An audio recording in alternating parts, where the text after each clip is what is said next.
Good day po, Sir Dominic. And this is my video resume for final requirements for this subject, professional ethics.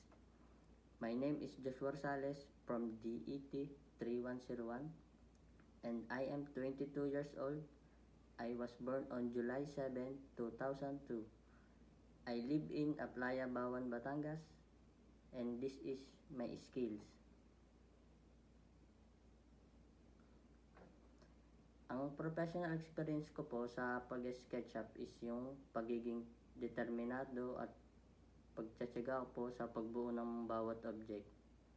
Then, syempre po, mahalaga sa akin ang may apply sa akin ng professional ethics dahil dito ko po nararanasan ang mga tamang pag-uugali, pagkilos, at mga tamang pagtrato sa ibang tao.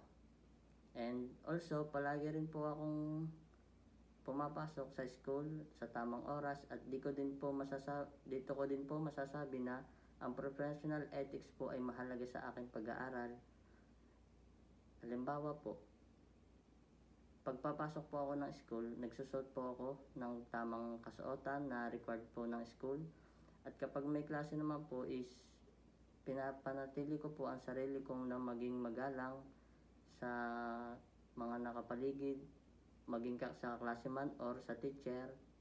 And then tuwing meron po kaming group activity like research or kung ano man pong activity ang groupings namin, nagagawa ko naman po ang aking part at patuloy pa rin po akong tumutulong kapag may ibang bagay na may problema po sa aming group activity. At higit po sa lahat, hindi naman po ako yung taong perfecto na kailangan tama lahat yung ginagawa.